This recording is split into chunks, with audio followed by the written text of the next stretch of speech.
As pesadas portas se fecharam atrás dele com um leve estrondo, isolando os cânticos, os sinos, as câmeras piscando. Dentro, o silêncio era imediato, denso, sagrado e expectante. Esta era a Sala das Lágrimas, o espaço onde os papas recém-eleitos eram deixados sozinhos, para chorar, orar ou tremer, sob o peso da eternidade. Antes de começar, deixe um like e comente se curtir o vídeo. A sala era simples, porém solene.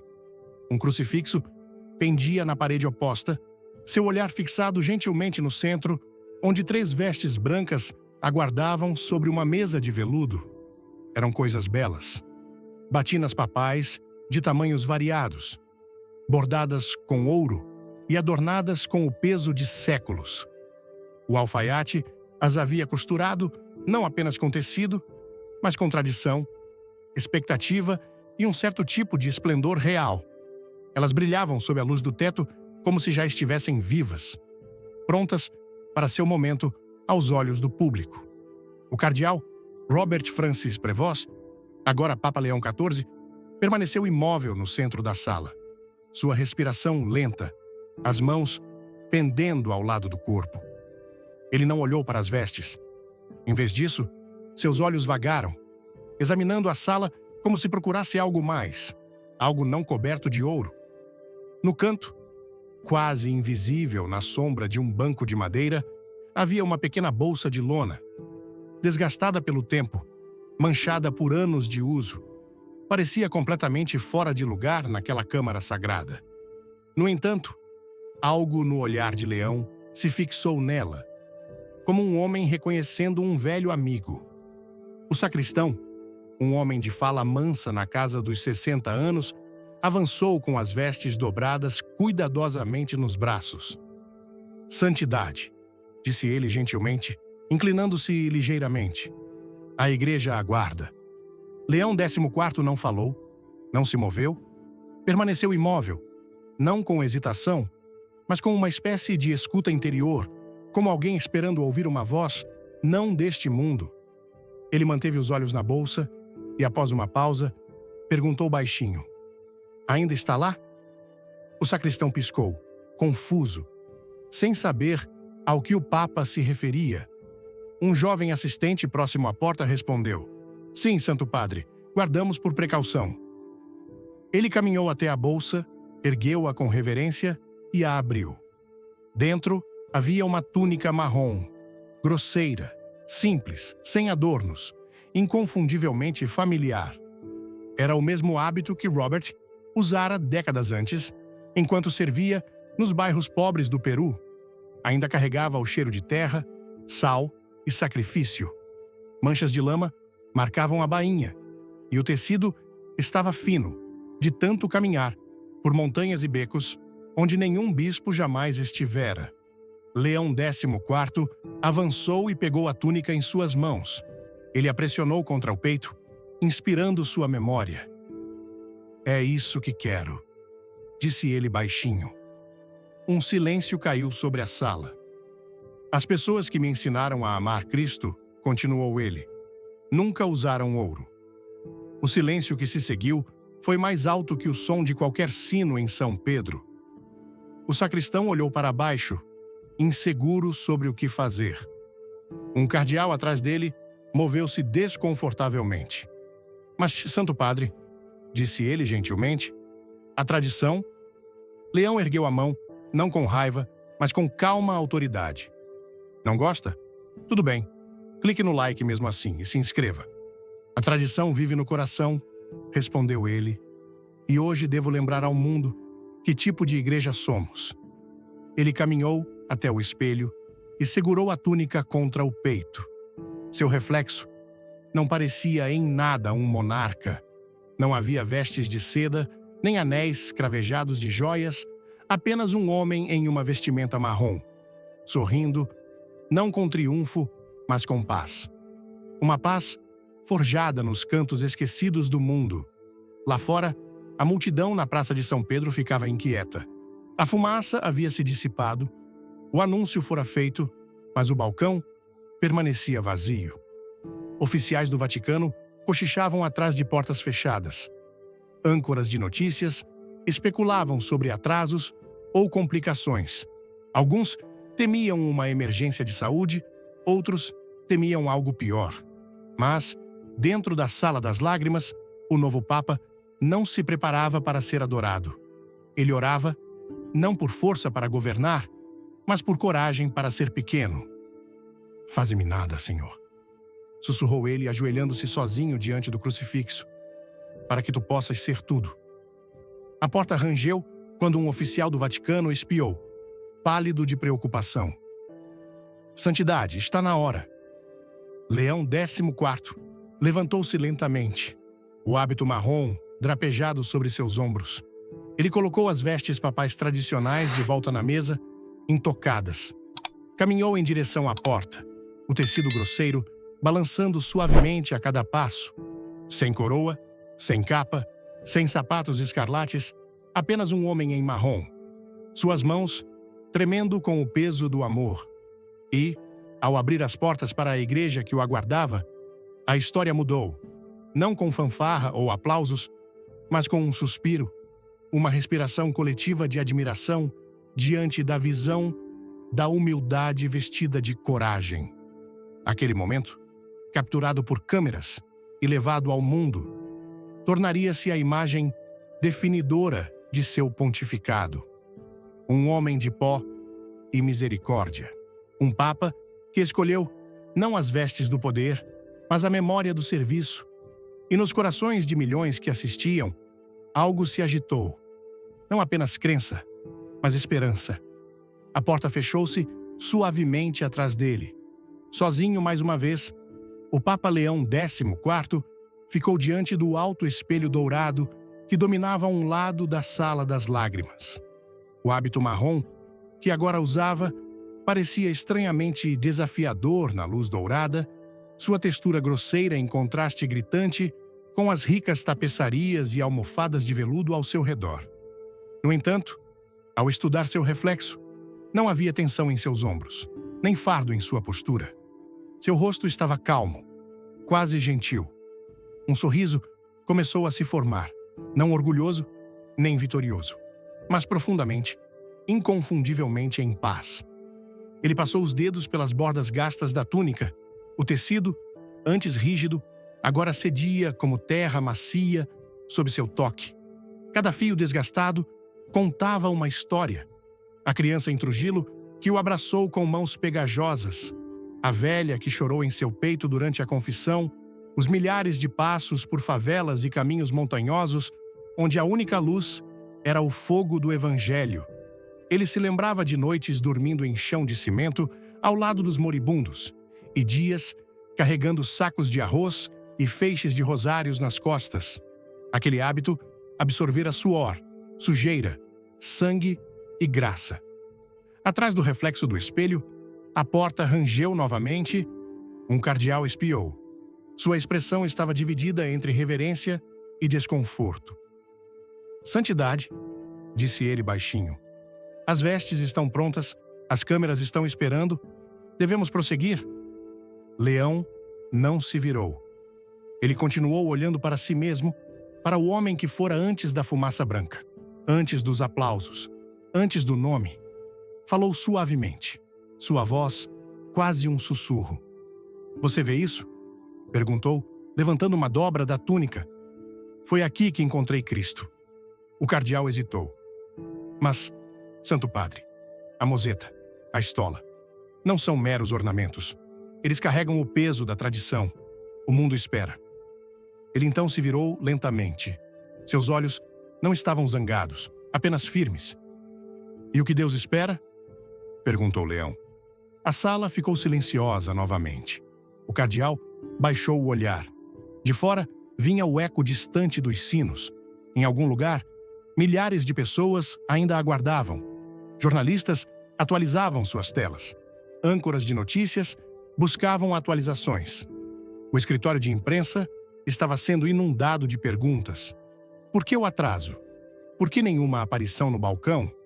Algo estava errado?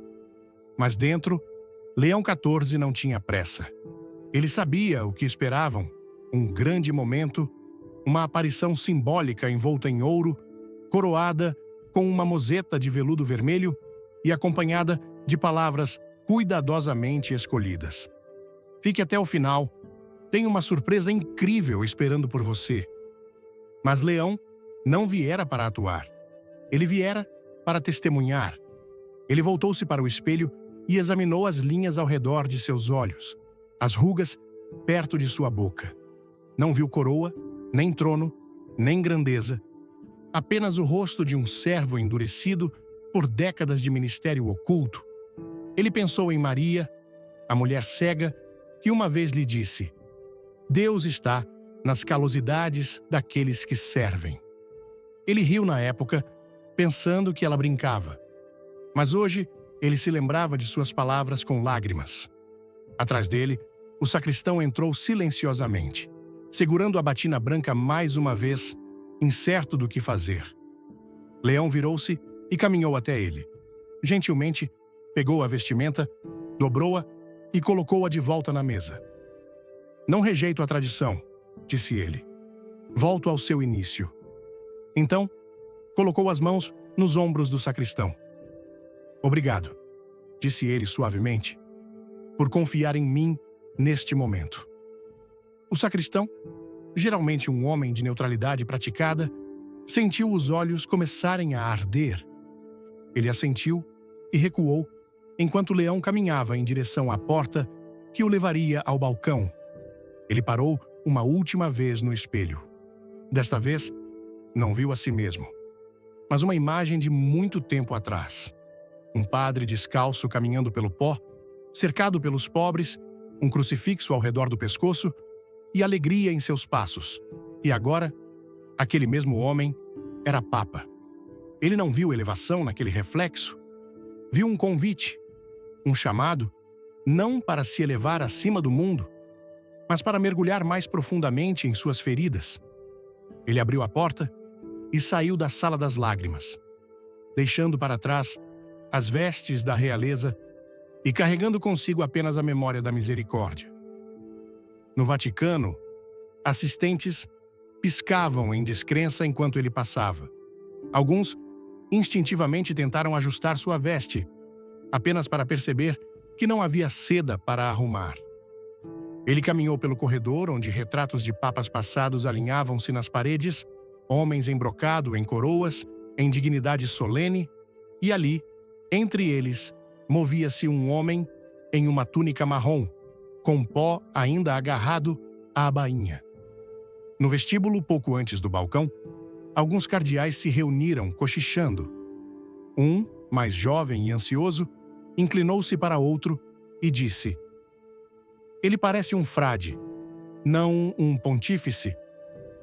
O outro, mais velho e pensativo, respondeu: Sim, e talvez esse seja o ponto. Na Capela Sistina, alguns membros do colégio permaneceram assistindo às telas, esperando pela aparição. Um profundo senso de incerteza percorreu o grupo. Eles acabaram de eleger um homem que, no espaço de 1 hora, já havia desafiado séculos de expectativas visuais. Mas, para Leão XIV, nada disso importava. Ele alcançou a porta final. Um jovem monsenhor perguntou timidamente: Está pronto, Santo Padre? Leão virou-se para ele, sorriu aquele mesmo sorriso tranquilo e assentiu.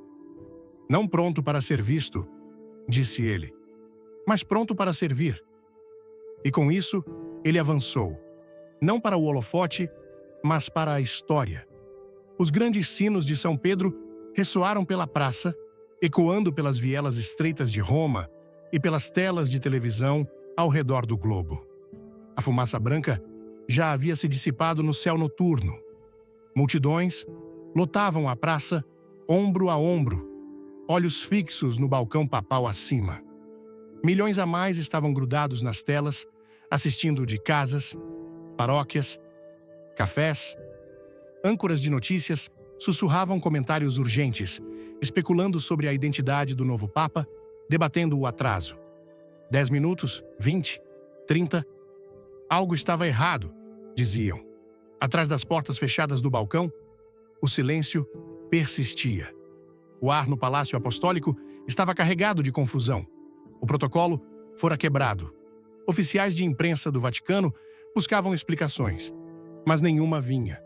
Cinegrafistas encaravam quadros vazios. O mundo esperava e esperava.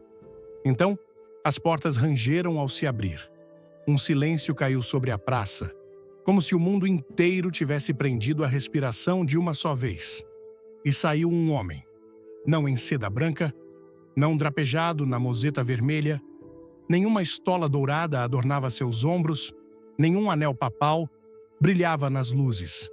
Ele usava, em vez disso, uma túnica marrom simples, grosseira e enrugada, suas bordas desgastadas e manchadas pelo tempo. Ao redor de seu pescoço pendia uma cruz de madeira simples. Suas mãos tremiam ligeiramente enquanto as erguia.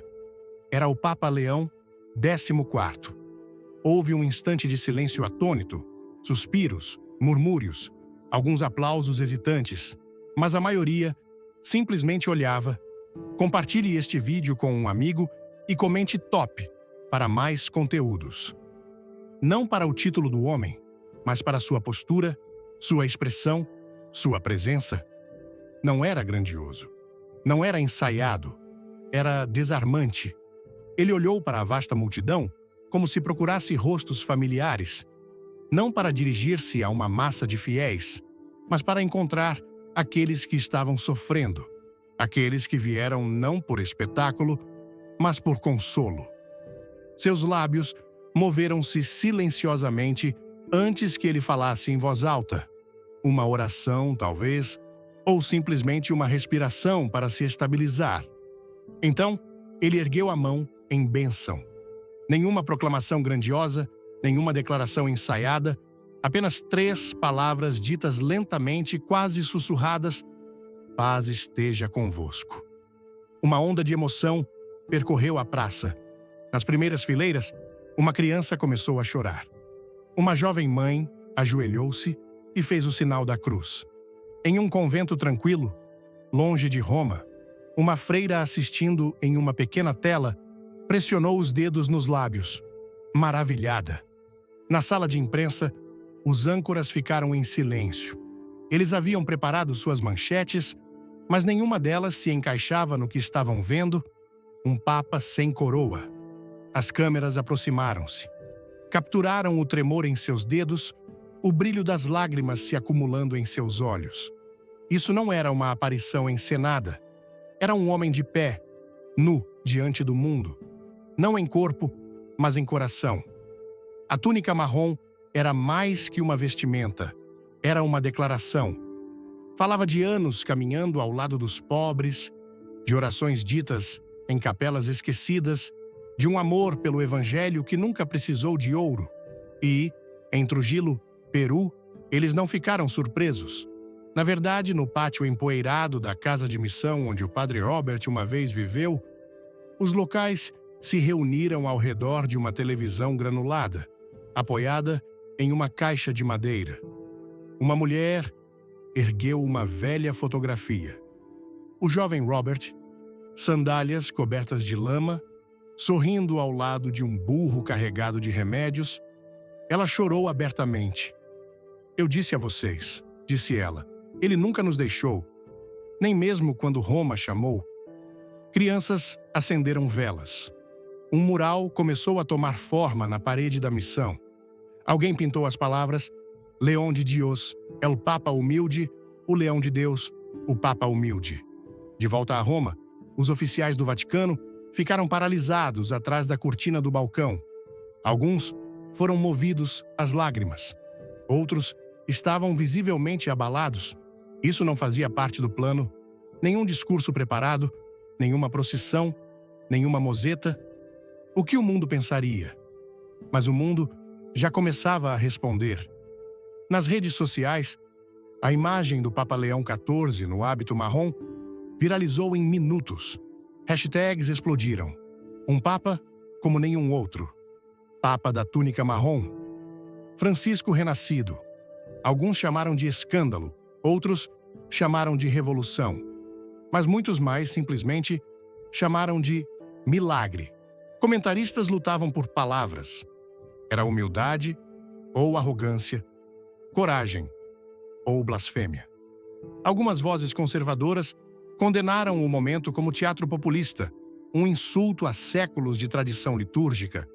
Outros o elogiaram como o retorno de uma liderança semelhante a Cristo ao trono de Pedro. Mas o Papa Leão XIV não viera para ser admirado. Ele viera para se ajoelhar. Quando se virou para deixar o balcão, fez isso lentamente, parando por um momento para olhar mais uma vez. Seus olhos percorreram a multidão novamente, mas não com distanciamento. Ele parecia estar memorizando-os, guardando seus rostos em seu coração. Então, ele se curvou, não com o leve aceno cerimonial, mas com uma profunda reverência de seu corpo, como se honrasse a presença de Cristo em cada alma presente. Ele virou-se e voltou para dentro. Não houve aplausos, apenas silêncio. E nesse silêncio, o espírito se agitou. Mais tarde, naquela noite, o escritório de imprensa do Vaticano não divulgou nenhuma declaração oficial. Os repórteres foram deixados para buscar significado. Mas, em uma pequena capela escura, perto do fundo do Palácio Apostólico, o Papa Leão XIV ajoelhou-se sozinho. Sem assistentes, sem fotógrafos, apenas ele, a cruz e o piscar de uma única vela. Ele sussurrou a mesma oração que havia sussurrado antes de subir ao balcão. Faze-me nada, Senhor, para que tu possas ser tudo. O som da multidão ainda ecoava levemente pelos corredores, enquanto o Papa Leão XIV caminhava pelo corredor. Mas sua mente já estava em outro lugar. Atrás dele, assistentes sussurravam em confusão. Oficiais de segurança trocavam olhares, incertos se deveriam segui-lo ou esperar. O momento no balcão fora de tirar o fôlego, mas não ortodoxo. Agora, o recém-eleito Papa caminhava não de volta aos aposentos papais privados ou à câmara de recepção formal, mas em direção à saída que levava para fora do Palácio Apostólico. Ele se movia com intenção silenciosa, sua túnica marrom roçando suavemente contra as paredes de pedra. Cada passo deliberado, como se seguisse um fio invisível. Os guardas na entrada lateral hesitaram quando ele se aproximou. Inscreva-se agora e ative o sininho para não perder nadinha. Eles não haviam sido informados de nenhum movimento. Um deles instintivamente avançou e perguntou: Santo Padre, devemos chamar seu carro? Não, disse Leão gentilmente. Não vou precisar. Ele saiu para o ar noturno. Era fresco e cheirava levemente a chuva e paralelepípedos. As luzes do Vaticano brilhavam atrás dele, douradas e grandiosas. Mas ele virou as costas para elas e começou a caminhar em direção à rua além dos muros. Um guarda suíço o seguiu à distância, inseguro se estava quebrando o protocolo ao simplesmente permitir que isso acontecesse. Mas a presença de Leão era tão calma, tão inabalável, que até a hesitação se curvava em silêncio. Fora dos portões da cidade, não muito longe do Vaticano, as ruas ficavam mais silenciosas, menos adornadas. Turistas ainda não haviam se espalhado por essa parte de Roma. Aqui, alguns migrantes dormiam contra as paredes, abrigados sob cobertores de tecido fino e papelão dobrado. Um deles, um menino, talvez de 12 anos, mexeu-se ligeiramente quando passos se aproximaram. Leão o viu imediatamente. A mão do menino estava enfaixada, sua bochecha machucada. Não havia imprensa, nem câmeras, nem cerimônia. Apenas dois olhos se encontrando no escuro. Leão agachou-se lentamente, seus joelhos estalando sob o peso dos anos. Ouvi dizer que você estava esperando por mim, disse ele suavemente. O menino o encarou, então assentiu. Leão não falou mais. Ele sentou-se ao lado dele, ombro a ombro, e removeu a cruz de madeira de seu pescoço. Não era pesada. Era lisa e desgastada. esculpida por uma criança em uma vila em El Salvador, anos atrás. Ele a pressionou gentilmente nas mãos do menino. Eles ficaram lá em silêncio por vários minutos. O menino não chorou. Não pediu nada. Ele apenas segurou a cruz e inclinou-se ligeiramente para o calor ao seu lado. Dentro do Vaticano, ninguém sabia para onde o Papa havia ido. A equipe de comunicação estava em pânico. Oficiais de alto escalão ligavam uns para os outros em círculos. Rumores começaram a girar. Ele estava doente? Havia uma emergência? Em um canto tranquilo da biblioteca apostólica, o cardeal Burton franziu a testa para as notícias. Ele está lá fora, murmurou. Lá fora onde? Ninguém tinha uma resposta, mas, em Trujillo, Peru, eles tinham. A pequena capela, que outrora abrigara a missão do padre Robert, agora transborda de moradores. A notícia se espalhara rapidamente. Eles o viram na televisão. Mesmos olhos, mesmo sorriso, mesmos ombros empoeirados. Agora, eles estavam do lado de fora da casa da missão, velas na mão, cantando hinos que outrora cantaram com ele décadas atrás. Uma freira ergueu uma velha foto. Um Robert mais jovem, em sandálias cobertas de lama, carregando sacos de remédios em um burro. Ele nunca nos deixou, sussurrou ela. Mesmo quando Roma chamou, um mural começou a aparecer durante a noite. Pinceladas de marrom e dourado formavam o contorno de um homem humilde carregando a igreja, não em grandeza, mas em serviço. As palavras abaixo diziam: El Papa de los Pobres, o Papa dos Pobres. Em Roma, o Papa eventualmente retornou ao Vaticano, muito depois que o mundo adormecera. Sua túnica estava marcada por poeira na bainha. Ele não disse uma palavra à equipe que o aguardava ansiosamente no corredor. Apenas ofereceu um aceno, um sorriso cansado e moveu-se silenciosamente de volta para seus pequenos aposentos na Casa Santa Marta. Ele não dormiu no palácio naquela noite. Nunca dormiria. Dentro das paredes do palácio, as reações variavam. Alguns bispos e oficiais estavam comovidos, até abalados pelo que viram. Outros permaneceram quietos, calculando. Eles haviam passado suas vidas dominando estrutura, protocolo, símbolo. E agora, o novo Papa fizera o impensável. Ele saíra da estrutura e fizera contato com algo cru, algo antigo, algo poderoso demais para ser encenado. Na manhã seguinte, as manchetes globais explodiram. O Papa da túnica marrom caminha pelas ruas de Roma. Papa Leão XIV encontrado orando ao lado de menino migrante ferido. Um pontificado como nenhum outro começa. Alguns elogiaram o momento como o retorno de uma igreja enraizada no Evangelho. Outros o denunciaram como imprudente. Alguns descartaram como uma manobra publicitária, embora nenhum fotógrafo estivesse presente. Ainda assim, a imagem da túnica marrom do Papa tremulava por redações e feeds sociais como uma chama incendiando folhas secas. Em Washington, uma analista sênior franziu a testa enquanto assistia à filmagem. Se é assim que ele começa, disse ela, ele vai virar tudo de cabeça para baixo. Em uma catedral em Manila, fiéis acenderam velas em gratidão. Em uma favela em Nairobi, padres celebraram uma missa especial em honra ao novo Papa. Em Buenos Aires, um grupo de jovens pintou uma cruz em uma parede e escreveu: Ele camina com nós outros, ele caminha conosco.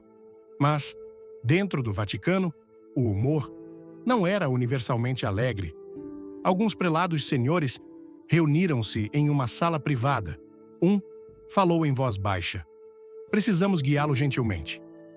Manter ele dentro dos limites antes que as coisas vão longe demais. Outro disse: Ele já foi além deles.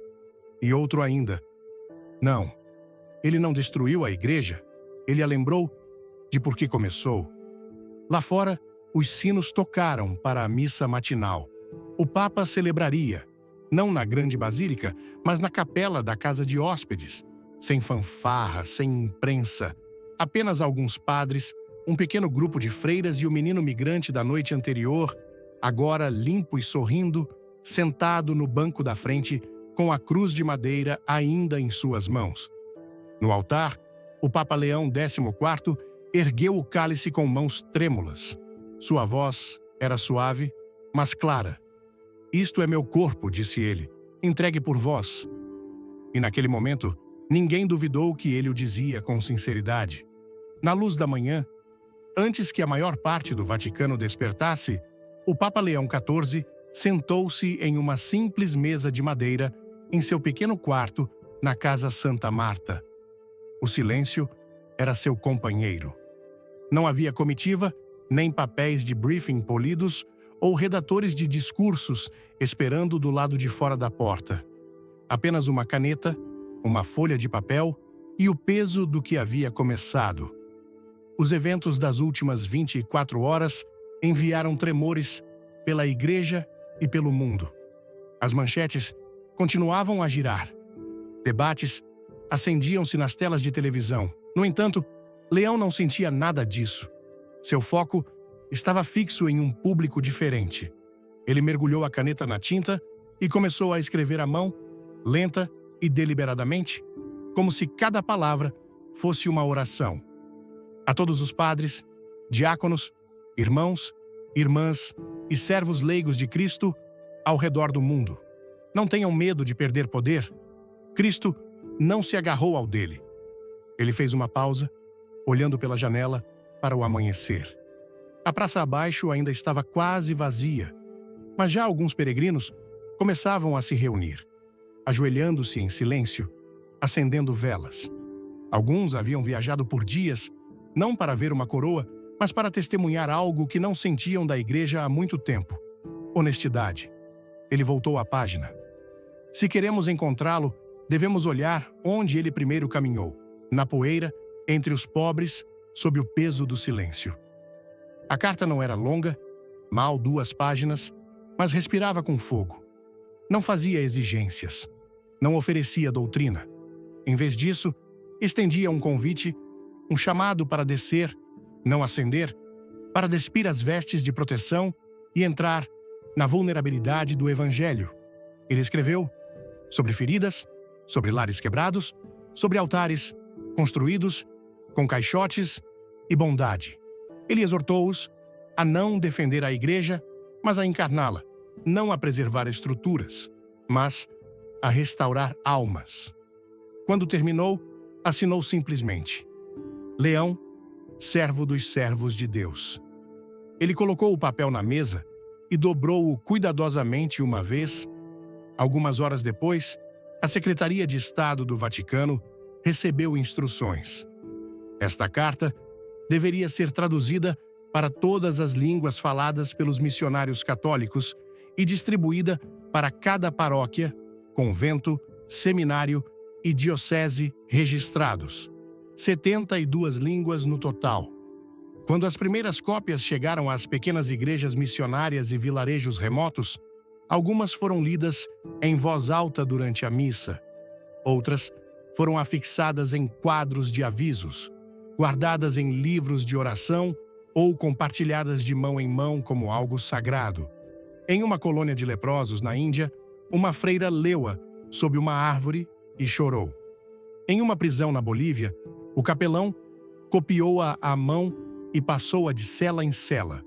No Sudão do Sul, um jovem seminarista gravou uma frase na parede acima de sua cama: Cristo não se agarrou ao dele.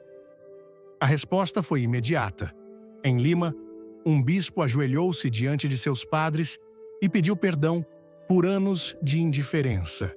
Em um convento na Bélgica, um grupo de freiras enclausuradas quebrou seu silêncio brevemente para cantar um hino de ação de graças. Em Uganda, um catequista caminhou para uma vila pela primeira vez em meses, armado com nada além da carta e um crucifixo desgastado. Mas nem todos se alegraram. Em Roma, alguns oficiais de alto escalão ficaram alarmados com o tom da carta. Eles debatiam suas implicações a portas fechadas. Alguns argumentaram que ela minava a hierarquia eclesial. Outros temiam que encorajasse padres a agir sem supervisão episcopal. Um cardeal descreveu-a como um manifesto de dissensão. Outro respondeu: talvez seja exatamente do que precisávamos. O escritório de imprensa do Vaticano divulgou uma breve declaração. O Santo Padre encoraja todos os servos da Igreja a se comprometerem novamente com o exemplo humilde de Cristo. Mas o mundo já sabia que a carta era mais que encorajamento. Era um mapa, um aviso e um espelho erguido para séculos de compromisso. Naquela noite, o Papa caminhou sozinho pelos jardins. O ar estava fresco, as árvores iluminadas por suaves lâmpadas. Um jardineiro, surpreso ao vê-lo, curvou-se nervosamente. Santo Padre, gaguejou. Leão sorriu e fez sinal para que ele se levantasse. O que você está plantando? Lavanda santidade para as abelhas. Leão agachou-se ao lado dele, examinando o solo. Bom, disse ele, a igreja também precisa de doçura. Eles conversaram por alguns minutos sobre raízes, sol e estações. Então, Leão colocou a mão no ombro do jardineiro. Obrigado por cuidar desta terra. Você pode não usar um colarinho, mas prega com suas mãos. O jardineiro, mais tarde, relataria o momento à sua esposa, incrédulo. Mas o Papa logo seria conhecido por isso, pausando em silêncio, oferecendo pequenas palavras que acendiam grandes fogos. Naquela noite, enquanto a carta atravessava oceanos e continentes, algo começou a mudar.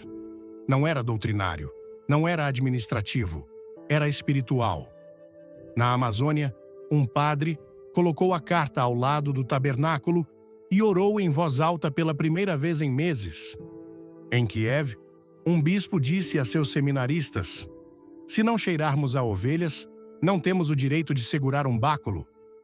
Em um campo de refugiados fora de Alepo, uma menina que nunca vira um papa sorriu quando sua mãe leu as palavras. Você é importante para essa igreja, porque é importante para Cristo. Dentro do Vaticano, alguns cardeais reuniram-se para uma reunião não programada. O clima era contido. Ele se move rápido, disse um. Ele se move com clareza, disse outro. Um prelado mais velho permaneceu em silêncio por um longo tempo. Então, sussurrou: ele se move como Cristo. A carta não tinha selo de enforcement, nem ameaças ou mandatos, mas carregava a força de algo antigo, o tipo de autoridade que não dependia de cargo ou hierarquia, mas de testemunho. Nos dias seguintes, as doações aos bancos do Vaticano diminuíram ligeiramente. Benfeitores ricos expressaram preocupações sobre a direção do pontificado. Alguns bispos escreveram cartas privadas, pedindo cautela, mas muitas mais cartas chegaram de leigos, diáconos, freiras e trabalhadores missionários. A maioria começava da mesma maneira: Santo Padre, obrigado. Pensávamos que Roma nos havia esquecido. Leão não respondeu a todas, mas leu cada uma. Tarde da noite, muito depois que o palácio silenciara, ele podia ser encontrado sob uma única luz, uma xícara de chá morno ao lado, olhos examinando páginas cheias de histórias de luta, serviço, dúvida e devoção. Ele as lia não como relatórios, mas como escritura, e orava para não ser um governante, mas permanecer um servo. O calendário do Vaticano já estava preparado, horários foram impressos, assentos organizados, vestes ajustadas, dignitários de todo o mundo confirmaram sua presença. Corais ensaiavam há semanas. A coroação de um novo Papa deveria ser uma grande sinfonia de tradição e reverência. Um momento que declararia não apenas quem era o Papa, mas pelo que a Igreja se posicionava. A Capela Sistina fora polida à perfeição. Cordas de veludo estavam prontas para guiar embaixadores e monarcas aos seus lugares dourados. Mas o Papa Leão XIV não estava na sala do trono naquela manhã. Ele estava diante de uma pequena janela em seu modesto quarto na Casa Santa Marta, olhando para um pedaço de céu que lentamente clareava com o amanhecer. O sol nascia sobre a praça, lançando longas sombras pelos paralelepípedos onde as pessoas já começavam a se reunir em antecipação. No entanto, dentro dos aposentos do Papa, nenhum coral se agitava, nenhuma capa cerimonial pendia à espera. Assistentes se aproximaram cautelosamente, esperando instruções finais, talvez uma oração antes da procissão. Em vez disso, Leão virou-se para eles e falou com clareza tranquila. "Cancelem", disse ele. As palavras caíram como uma pedra em água parada. "Cancelar a coroação?", perguntou um, inseguro se havia ouvido corretamente. Leão assentiu. "Sim, não me sentarei em um trono." Eles ficaram paralisados por um momento, como se incertos se deveriam argumentar ou simplesmente se curvar. Foi Monsenhor Russo quem finalmente encontrou sua voz. "Mas, Santo Padre, a tradição." Leão ergueu a mão, não para silenciar, mas para pausar. "Há tronos demais vazios neste mundo", disse ele, "e pessoas demais que se sentam neles. O mundo não precisa de outra coroa, precisa de um pastor." Ele voltou-se para a janela. Abaixo, as pessoas estavam acendendo velas. Um grupo de freiras cantava suavemente perto da borda da colunata. Crianças brincavam perto da fonte, alheias à história em movimento. "Celebrarei uma missa", continuou Leão. "Na praça, sem barreiras, sem pompa, deixem as pessoas virem como são." Em uma hora, todo o plano de coroação desmoronou. O escritório de imprensa do Vaticano correu para preparar uma nova declaração. Equipes de televisão se apressaram para se reposicionar. Músicos guardaram seus instrumentos. O trono permaneceu intocado em uma sala lateral, suas almofadas vermelhas sem vincos, seus braços dourados acumulando poeira. E, a pedido do Papa, cadeiras e tapeçarias foram removidas dos degraus da basílica. Apenas um altar de madeira simples permaneceu, colocado no centro da praça, sem bandeiras, sem procissão cerimonial, sem fanfarra. As pessoas chegavam lentamente a princípio, depois aos milhares. A notícia se espalhou rapidamente. Não haveria coroação. Haveria uma missa aberta a todos. Sem ingressos, sem protocolo, apenas espaço, silêncio e sacramento. Quando Leão XIV emergiu da Casa Santa Marta em sua túnica marrom, um murmúrio percorreu a multidão. Ele caminhava sozinho, carregando nada além de um pequeno bastão de madeira. Sorria gentilmente para aqueles por quem passava, tocando algumas mãos, abençoando algumas crianças. Não havia guardas flanqueando-o, apenas uma reverência silenciosa que seguia seus passos como incenso. No altar improvisado, ele ajoelhou-se em silêncio antes de iniciar a liturgia. Nenhum microfone amplificava suas orações. Ainda assim, de alguma forma, toda a praça ouvia. Sua homilia foi curta. O poder que não está enraizado no amor apodrecerá. Cristo não ascendeu a um trono. Ele subiu uma colina. Ele ergueu o cálice com mãos que tremiam. Não de medo, mas de memória. A memória de inúmeras liturgias em capelas lamacentas, de Eucaristia compartilhada com os moribundos, de milagres silenciosos demais para serem televisionados.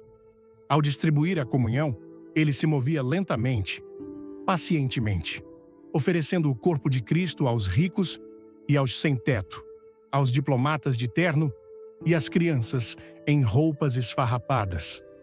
Um homem idoso ajoelhou-se em lágrimas, pressionando a hóstia contra os lábios, como se provasse a esperança pela primeira vez. Quando a missa terminou, Leão permaneceu por um longo tempo, sentado na borda da plataforma, os pés balançando como um menino à beira de um rio. As pessoas não saíram. Elas simplesmente ficaram, cantando suavemente, orando em voz alta ou permanecendo em silêncio reverente. Dentro do Palácio Apostólico, a atmosfera era menos serena. Vários cardeais de alto escalão reuniram-se em particular, com preocupação gravada em suas testas. "Ele está desmantelando tudo", disse um. "Não", respondeu o cardeal Amaya suavemente. "Ele está lembrando tudo." A tensão era real. Documentos foram revisados. Precedentes foram citados. Alguns queriam lembrar o Papa de suas obrigações. Outros falavam de equilíbrio, de aparência, do perigo de enviar mensagens confusas ao mundo. Mas Leão XIV não terminara. Naquela tarde, ele emitiu uma diretiva manuscrita. Todos os veículos de luxo do Vaticano não necessários para uso médico ou emergencial deveriam ser doados às missões católicas no sul global. Limusines, sedãs blindados e transportes cerimoniais, vendidos, enviados ou entregues às dioceses onde os padres frequentemente caminhavam milhas para alcançar suas paróquias. Em poucas horas, uma segunda instrução seguiu. Os aposentos papais no Palácio Apostólico deveriam permanecer fechados. "Ficarei na casa de hóspedes", escreveu ele. "Há quartos vazios demais neste mundo para viver sozinho em um palácio." As reações foram mistas. Nas Filipinas, bispos choraram de alegria. Na Alemanha, vários comentaristas conservadores chamaram o movimento de indigno de um pontífice. Na África, estações de rádio católicas transmitiram a notícia com hinos e celebrações. De volta à praça, as pessoas permaneceram até a noite. Velas acendiam-se em pequenos grupos. Crianças adormeciam nos ombros de seus pais. Alguns peregrinos aproximaram-se dos degraus onde a missa fora celebrada e beijaram a madeira em gratidão. E, em Trujillo, Peru, um padre idoso chamado Padre Raim tirou uma pasta empoeirada, marcada com Robert. Dentro havia fotos, cartas, anotações de anos passados. Ele sorriu enquanto lia o novo decreto do Papa. Então, inclinou a cabeça e sussurrou: "Ele ainda está caminhando entre nós." Naquela noite, o Papa Leão XIV jantou simplesmente com a equipe da cozinha. Ele recusou uma mesa privativa, agradeceu-lhes pelas mãos, pelas refeições, pela fidelidade silenciosa. Então, lavou seu próprio prato. Em um canto da sala, um jovem lavador de pratos observava silenciosamente, lágrimas se acumulando em seus olhos. Ele já sonhara em se tornar padre, mas a vida quebrara esse sonho. Agora, observando o Papa limpar seu prato, algo reacendeu. Não apenas crença, mas pertencimento. O sol nasceu lentamente sobre Roma, lançando um tom dourado pelos telhados da cidade do Vaticano. De uma janela no terceiro andar do Palácio Apostólico, a luz matinal tocava móveis sem poeira, lençóis cuidadosamente passados e pisos de mármore polidos. Mas o Papa Leão XIV não estava lá para ver isso. As janelas permaneceram fechadas. A porta estava trancada. Nenhum servo entrou. O apartamento que abrigara gerações de papas permanecia silencioso, esperando por um homem que escolhera não vir.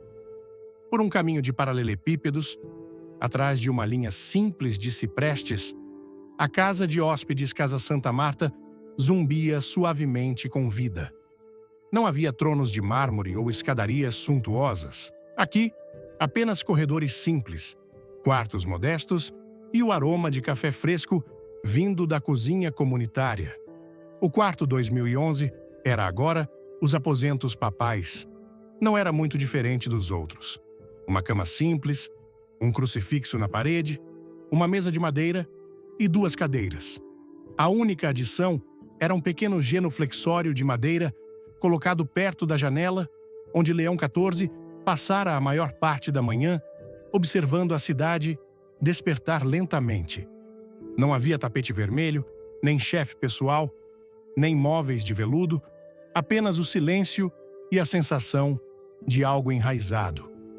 A equipe ficara surpresa. Na noite anterior, ele se reunira com a gerente da casa, irmã Júlia, e simplesmente perguntara: "Há um quarto onde eu possa ficar? Prefiro algo com vista para o pátio." Ela piscara em descrença, então assentiu rapidamente, quase envergonhada. "Claro, Santo Padre. Podemos preparar algo mais adequado." "Não é necessário", interrompeu ele gentilmente. "Quanto mais simples, melhor." Ele carregou sua própria bolsa escada acima. Naquela manhã, enquanto os oficiais do Vaticano tentavam entender seus arranjos de moradia, Leão caminhou até a sala de jantar e sentou-se entre os padres, visitantes e funcionários que compartilhavam a mesa do café da manhã. As conversas silenciaram quando ele entrou, mas ele dispensou o silêncio. "Por favor", sorriu ele. "Nada de cerimônia antes do café." Ele serviu sua própria xícara, passou manteiga em seu próprio pão e riu baixinho de uma piada de um jovem seminarista sobre conjugações latinas. No canto da sala, um zelador olhou em descrença. Não era a presença do Papa que o chocava. Era como ele se misturava naturalmente. A notícia se espalhou rapidamente. Ao meio-dia, jornalistas começaram a chamar a casa de hóspedes de nova residência papal. Insiders do Vaticano sussurravam sobre a confusão que isso causava entre os oficiais de protocolo e a equipe diplomática. Dignitários estavam incertos se deveriam agendar visitas ao Palácio Apostólico ou à modesta casa de hóspedes. Alguns assistentes sugeriram que Leão reconsiderasse, pelo menos por razões práticas. Ele ouviu pacientemente, então respondeu com sua calma característica. "A coisa prática", disse ele, "é viver entre as pessoas, não acima delas." Alguns cardeais se irritaram. Um deles comentou em particular: "Essa humildade está se tornando teatral." Mas entre os pobres e esquecidos, não parecia teatro de forma alguma. Em Buenos Aires, uma mulher idosa, com dedos artríticos, apertava um rosário e sussurrava: "Ele está vivendo como nós." Talvez agora lembrem que existimos. Na cidade do México, um engraxate que uma vez conhecera Leão durante uma visita pastoral, chorou abertamente em um banco público. "Ele me disse que meu trabalho importava. Agora o mundo inteiro vê isso." Dentro do Vaticano, outros não estavam tão comovidos. Vários membros da Cúria reuniram-se a portas fechadas. Preocupações foram expressas. Essa mudança no estilo de vida papal levaria a um colapso no decoro? Séculos de ritual e pompa seriam desfeitos? Doadores ricos começariam a questionar seu lugar na igreja? "Ele está inquietando as coisas", disse um. "Ele está revelando as coisas", respondeu o outro. Mais tarde, naquele dia, o Papa Leão XIV fez outro movimento silencioso. Ele convocou seu secretário financeiro e solicitou uma lista abrangente de todas as propriedades do Vaticano não utilizadas no momento. "Prédios não usados?", perguntou o secretário. "Sim", respondeu Leão. "Há quartos vazios demais neste mundo." Ele revisou a lista cuidadosamente, então deu uma única instrução: ofereçam-nas às famílias deslocadas por guerras, aos refugiados, aos pobres. Se a igreja tem espaço, a igreja deve abrir espaço.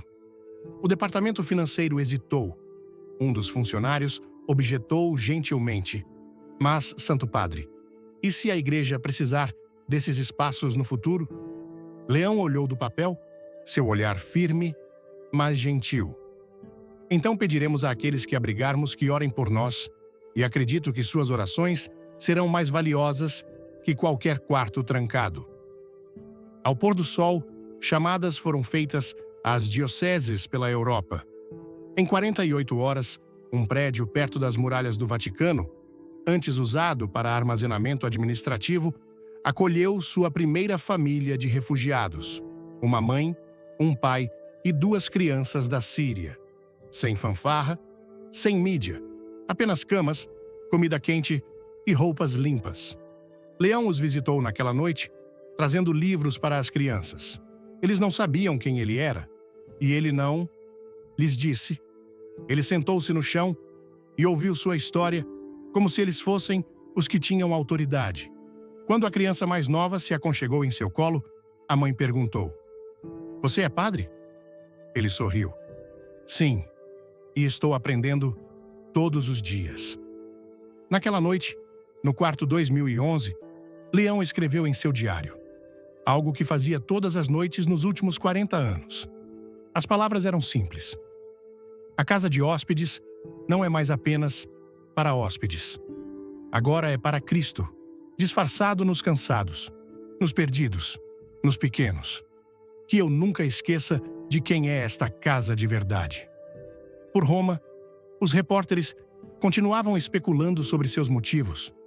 Alguns eram céticos, outros admiravam. Os oficiais da igreja permaneciam divididos. Mas, em lares e capelas ao redor do mundo, uma frase começou a criar raízes. O Papa dorme como nós. E pela primeira vez, em muito tempo, muitos acreditavam que a igreja os via novamente. A carta chegou às mesas de cada bispo do mundo sem cerimônia, sem envelope gravado com ouro papal, sem floreios de fitas ou selos, apenas uma folha branca simples, datilografada em linguagem clara, com o brasão papal no canto e assinada em tinta azul. Leão, servo dos servos de Deus. A mensagem era curta, incisiva e inconfundível. Todos os bispos que foram crivelmente acusados de encobrir abusos devem comparecer em Roma dentro de um mês. O impacto foi imediato. Telefones tocaram em escritórios de chancelaria antes do amanhecer. E-mails foram encaminhados com assuntos em letras maiúsculas. Em catedrais e centros diocesanos, a equipe lia a carta em silêncio, piscando diante da gravidade do que seguravam. Alguns procuravam brechas, outros tentavam confirmar se era real. Era real. E na Cúria, o clima ficou tempestuoso. O Papa Leão XIV não apenas quebrara a tradição. Ele adentrara um território proibido, pressionando a mão sobre a ferida mais profunda da Igreja. Muitos haviam falado de reforma, muitos prometeram justiça, mas poucos ousaram agir tão diretamente, tão publicamente. No Palácio Apostólico, agora mais um museu que um lar, vários cardeais reuniram-se para discutir o desenvolvimento. "Ele está indo longe demais", disse um, a voz tensa. "Ele está indo exatamente onde Cristo iria", disse outro, embora não falasse alto. Na capela da casa de hóspedes, Leão ajoelhou-se sozinho, as mãos apertadas com força, a cabeça baixa. Ele não orava por aplausos. Orava por força, não apenas para si, mas para a igreja, para as vítimas, para aqueles que foram silenciados e traídos. "Se devemos pastorear almas", escrevera ele na carta, "primeiro devemos lavar nossas mãos de sangue." No Chile, Irlanda, França e Estados Unidos, as manchetes explodiram. Alguns bispos anunciaram sua intenção de cumprir imediatamente. Outros emitiram declarações cuidadosamente redigidas sobre aconselhamento jurídico e devido processo. Outros ainda caíram em completo silêncio, seus sites diocesanos subitamente em revisão. Em Manila, um grupo de sobreviventes reuniu-se em frente à catedral e acendeu velas. Uma mulher, agora na casa dos 60 anos, segurava uma foto de si mesma quando criança e sussurrou entre lágrimas: "Finalmente." Em Buenos Aires, um padre que deixara o ministério ativo em protesto, anos antes, ficou diante da televisão atônito. "Ele está realmente fazendo isso?" disse ele. "Ele não tem medo?" Mas dentro do Vaticano, o medo crescia. Alguns temiam as consequências políticas. Outros temiam a divisão. Alguns temiam o que aconteceria se este novo Papa continuasse. O senso de controle, há muito mantido por poucos, estava escorregando. Reuniões foram realizadas. Mensagens foram trocadas. Propostas foram redigidas para atrasar, moderar, reformular a ordem como reflexão pastoral. Leão rejeitou todas. Isto não é política, disse ele a seus conselheiros mais próximos.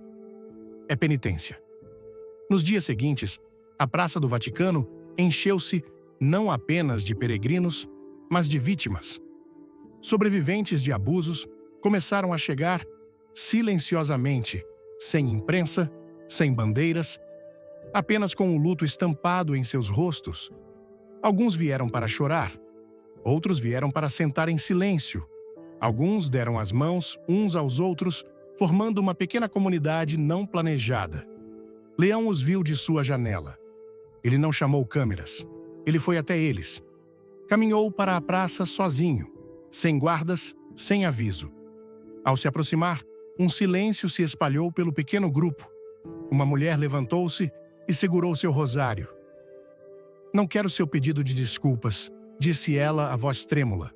Leão assentiu. Não vim oferecer um, respondeu ele. Vim pedir o seu. Ela o olhou, confusa.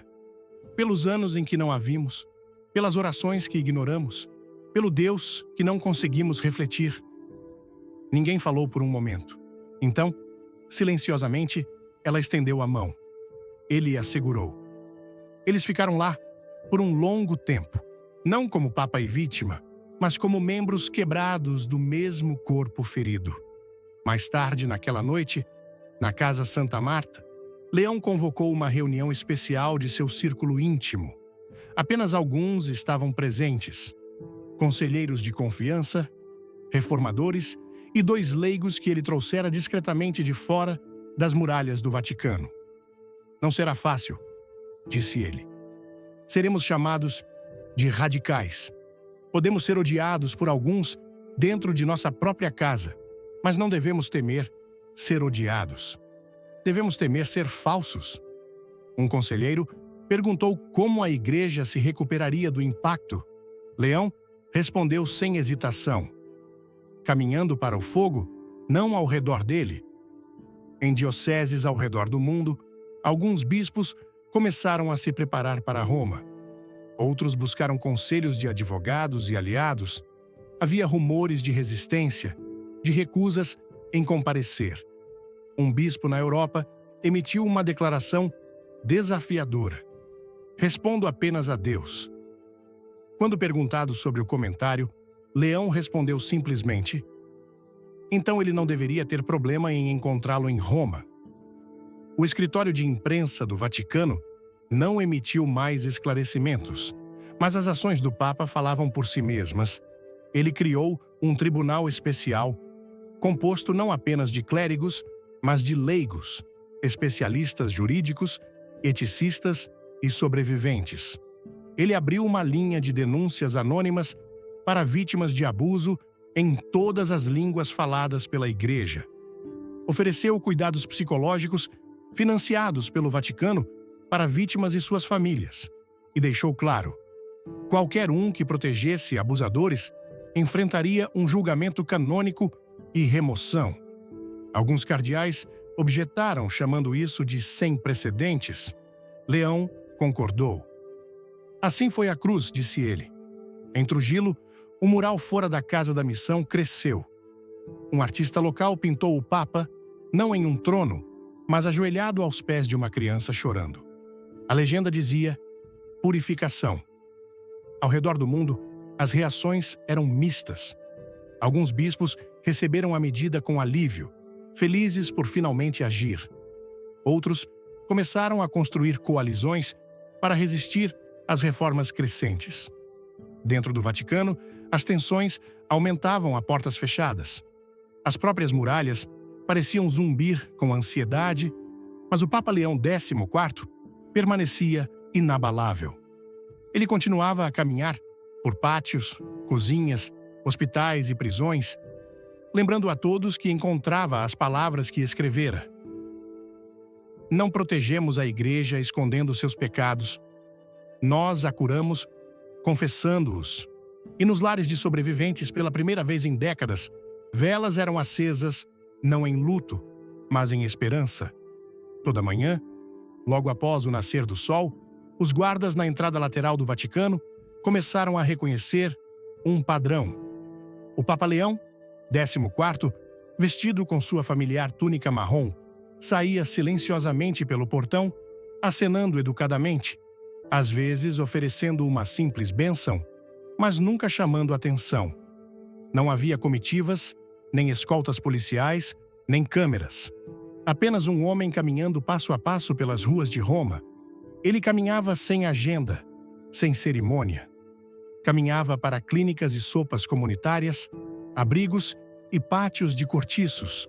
Caminhava para o silêncio e para as histórias. E onde quer que fosse, as pessoas olhavam. Não porque o reconheciam a princípio, mas porque sentiam algo diferente.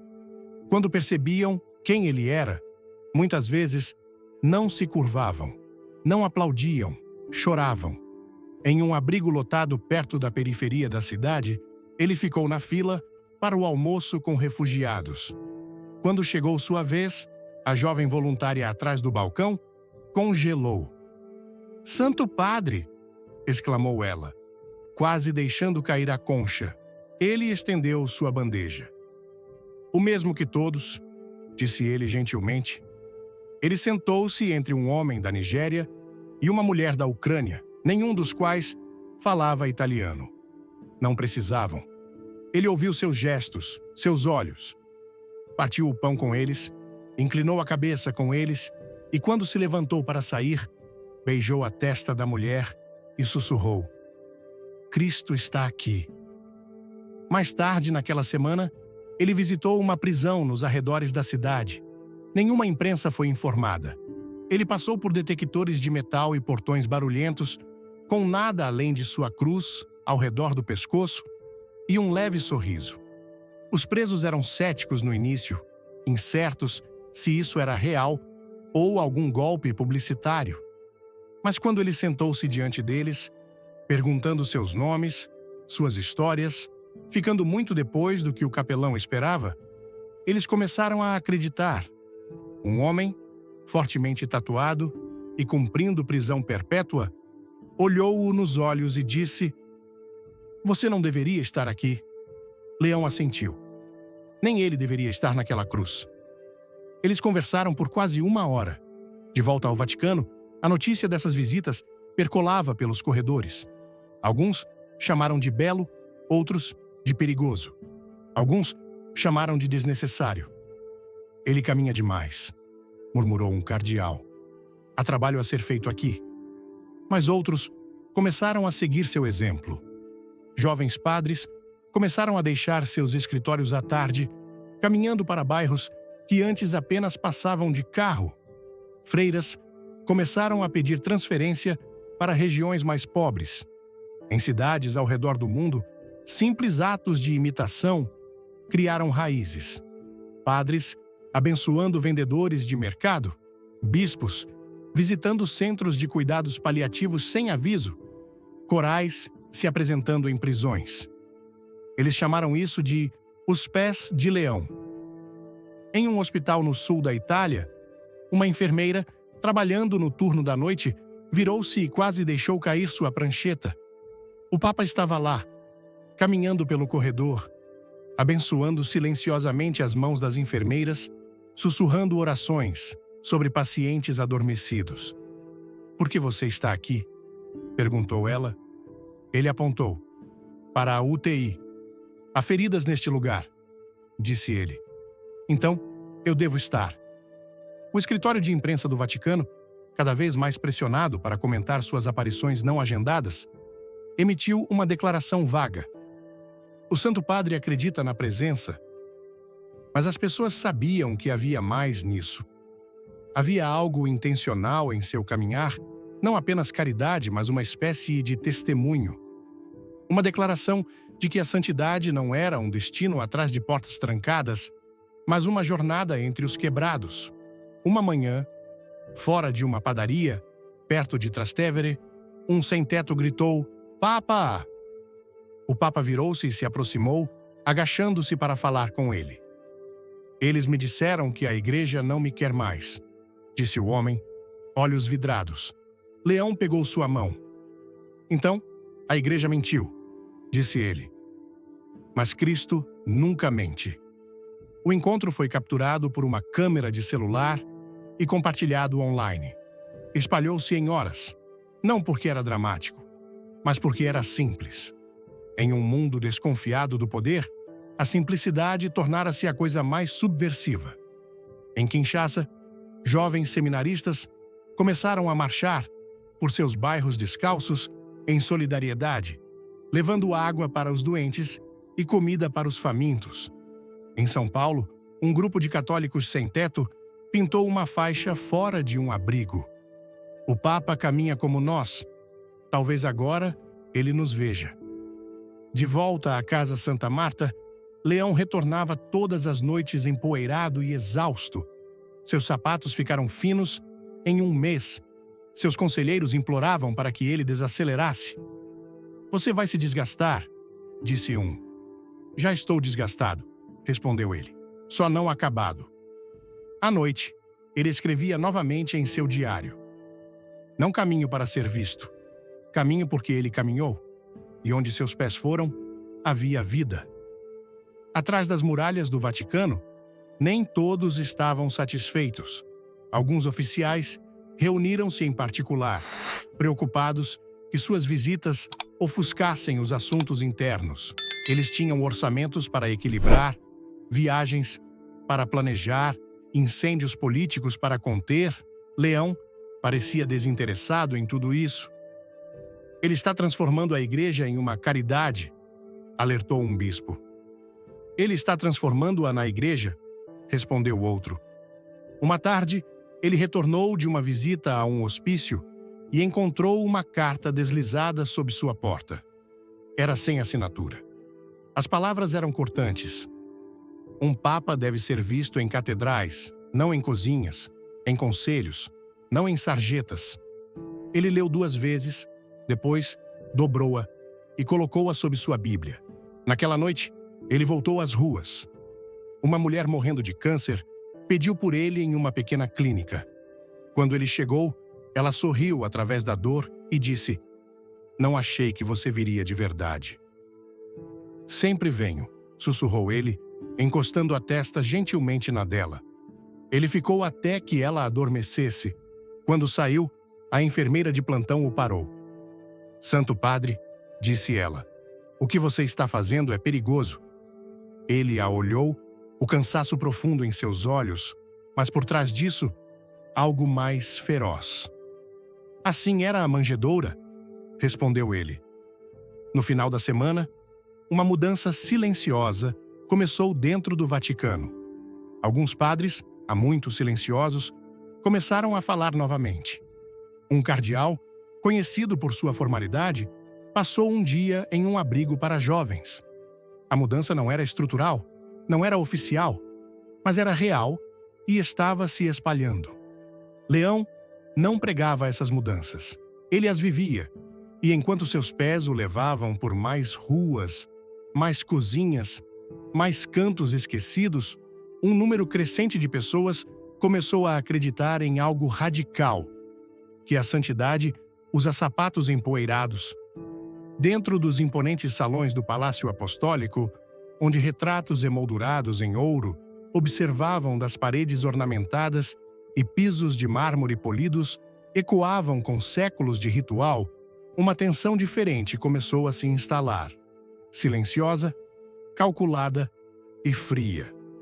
Os corredores que outrora fervilhavam com a rotina administrativa, agora eram marcados por vozes abafadas, portas fechadas e preocupações não ditas. Atrás de uma dessas portas, em uma sala forrada com cortinas de veludo e estantes pesadas, um grupo de cardeais seniores sentava em silêncio. Nenhum falou a princípio. Cada homem sabia o propósito da reunião, mesmo que ninguém tivesse coragem de dizê-lo em voz alta. Haviam-se passado semanas desde a eleição do Papa Leão XIV e já o chão sob seus pés parecia instável. "Ele caminha para prisões", murmurou um cardeal, como se ainda tentasse processar. "Ele doa os carros do Vaticano", acrescentou outro, voz tensa de frustração. "Ele mora em uma casa de hóspedes", sussurrou alguém, quase para si mesmo. "Ele come com a equipe da cozinha." Não eram escândalos. Não eram nem mesmo erros. Esse era o problema. Eram escolhas, intencionais, visíveis e difíceis de criticar, sem parecer mesquinho. No entanto, juntas, pintavam o retrato de um pontificado que parecia determinado a abalar as próprias fundações que eles haviam passado suas carreiras preservando. Seu comportamento inquieta os fiéis, disse finalmente uma voz com autoridade. Ele rejeita a dignidade do cargo. Um silêncio seguiu. Então, silenciosamente, o cardeal Rinaldi inclinou-se para a frente. Ou talvez ele a revele. A sala mudou ligeiramente. Alguns desviaram o olhar. Outros franziram a testa. Ele não está apenas mudando o tom, disse outro. Está mudando a direção. E se não agirmos logo, a igreja será algo irreconhecível em um ano. Ninguém disse isso em voz alta, mas as implicações eram claras. Eles não estavam conspirando contra um homem. Estavam tentando preservar uma estrutura, uma tradição, uma maneira de manter a igreja unida. Pelo menos, era isso que diziam a si mesmos. Fora dessas muralhas, a cidade respirava como sempre. Mercados abriam, sinos tocavam, turistas tiravam fotos.